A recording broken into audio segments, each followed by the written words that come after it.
اللہ رب العالمین نے جنت مسلمانہ واسطے مومنہ واسطے بنائی ہے۔ جس بندے دے دل دے اندر رائی دے دانے دے برابر بھی ایمان ہوئے گا،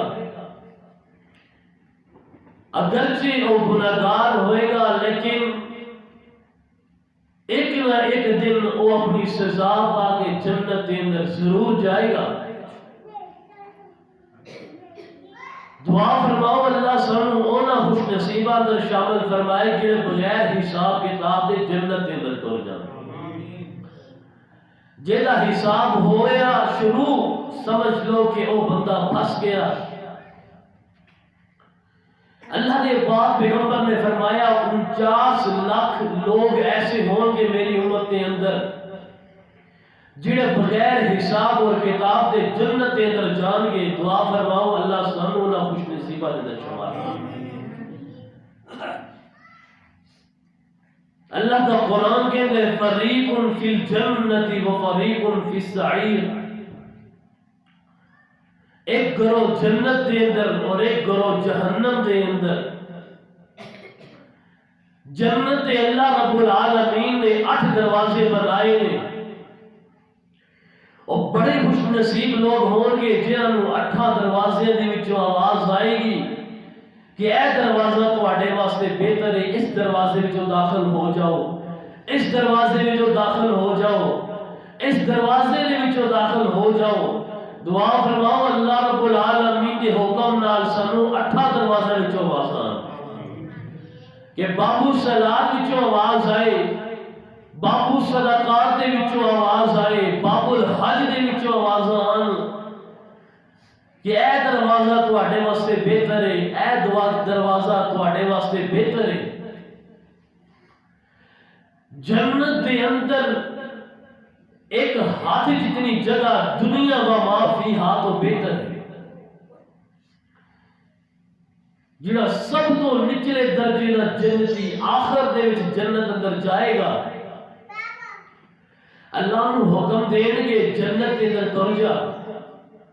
وہ کہے گا مالکہ سونیا سارے لوگ ہی جنت کے اندر چلے گئے، ہر بندے نے اپنا گھر سنبھال لیا، اپنا انعام وصول کر لیا، ہن میں کی کرنا جنت کے اندر جا کے؟ اللہ فرمان گے او بندیا تو پسند نہیں کرتا کہ میں دنیا جیسیاں 5 دنیا اور اس کو دگنا چگنا تینوں عطا فرماواں؟ بندہ کہے گا کیوں نہیں مالکا؟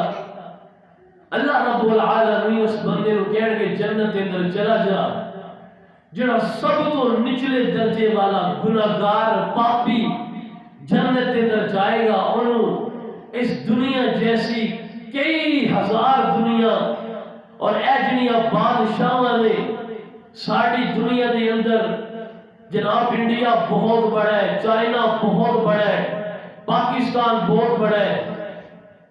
اللہ نے اے نہیں کیا چائنا ورگا یا انڈیا ورگا یا پاکستان، اللہ نے کہا پوری دنیا جیسیاں تینوں 5 دنیا عطا فرماواں، پھر اس تو دگنا پھر چگنا۔ کیوں؟ جڑا سب تو آخر دے وچ جنت اندر جائے گا۔ ذرا اپنے دماغ نال سوچو، جڑے بندے سب تو پہلا جنت کے اندر جان گے انہاں نوں اللہ رب العالمین کنیاں نعمتاں عطا فرمائے، انہاں دے درجے، انہاں دی شانہ، انہاں دے مقام کی ہونگے۔ نبی مکرم صلی اللہ علیہ وسلم نے فرمایا جڑا گروہ سب تو پہلا جنت کے اندر جائے گا انہاں دے چہرے فرمایا چوٹی دے چند وانگوں چمک رہے ہوں گے، جڑے اس تو بعد جان گے انہاں دے چہرے انج ہون گے جویں آسمان دے سب تو زیادہ چمکن والے دمکن والے تارے ہوندے نے۔ اور بابا جی آدم علیہ السلام جتنا قد، حضرت یوسف علیہ السلام دا حسن، اور حضرت عیسیٰ والی جوانی، اور باپ پیغمبر علیہ السلام جیسی پاک اطہر زبان ہوئی، اور اللہ رب العالمین نے قرآن مجید کے اندر اس بات کا ذکر بیان فرمایا ہے